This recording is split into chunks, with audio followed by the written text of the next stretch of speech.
प्यारे धर्मानुरागियों, आध्यात्म जीवन का उद्देश्य है, जीविकोपार्जन का उद्देश्य नहीं है। आज लोगों ने आध्यात्म को जीविकोपार्जन का उद्देश्य समझ करके इसका प्रयोग कर रहे हैं, लेकिन आप जब तक स्वयं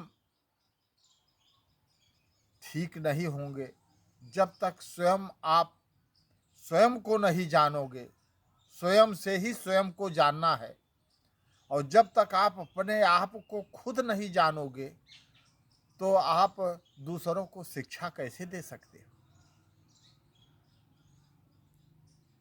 आपको अगर आध्यात्म के बारे में जानकारी करना है, आध्यात्म के बारे में लोगों को बताना है, समझाना है, तो आपको स्वयं को जानना पड़ेगा।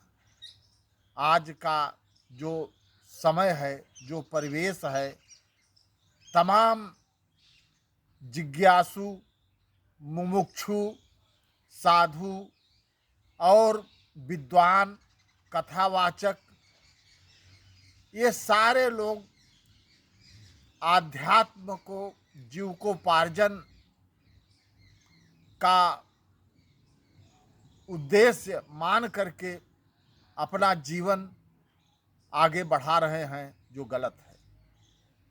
जब तक आप स्वयं मुक्त नहीं हो तब तक दूसरे को कैसे मुक्त कर सकते हो। जब तक आपके अंदर दृष्टि नहीं है तब तक आप दूसरे को दृष्टि कैसे दे सकते हो। आप गुरु नहीं हो और आप गुरु बन गए हो, यह इससे बड़ा और कोई पाप नहीं है, क्योंकि अंधई अंधा ठेलिया दोनों कूप पड़न। एक अंधा दूसरे अंधे को क्या रास्ता दिखाएगा।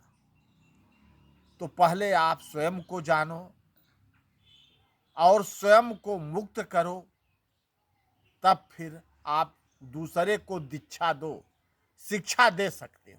आज शिक्षा देने का अधिकार सबको है।